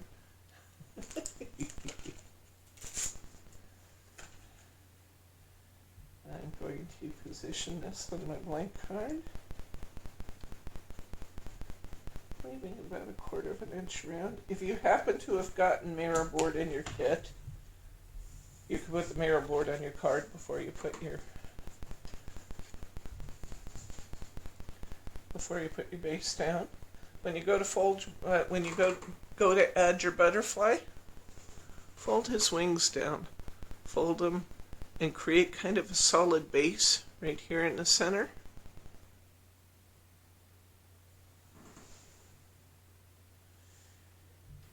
And then I'm going to glue to that solid base. Hold your hands down. Yeah. I'm going to put a line of glue on my solid base there, and I'm just going to put that butterfly in. But I wanted his wings to perk up, and that will do that for me. I'm going to add this happy birthday sticker to my card.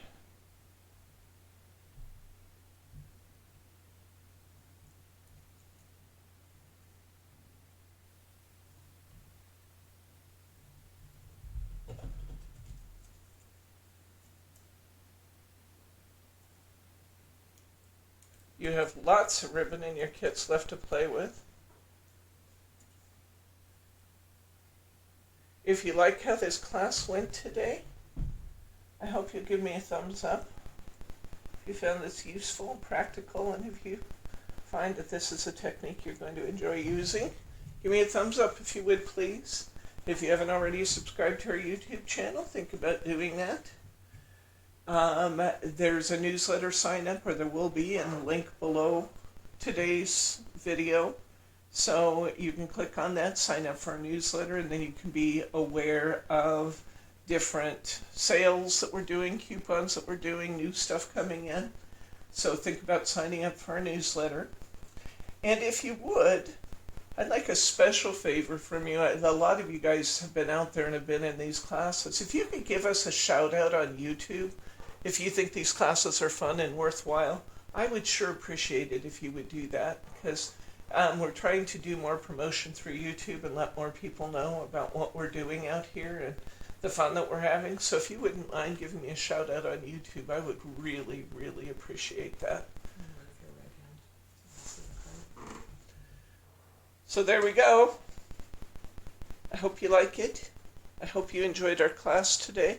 If you have questions, more questions that occur to you later, post them in the comments here or email me, because I would be delighted to answer any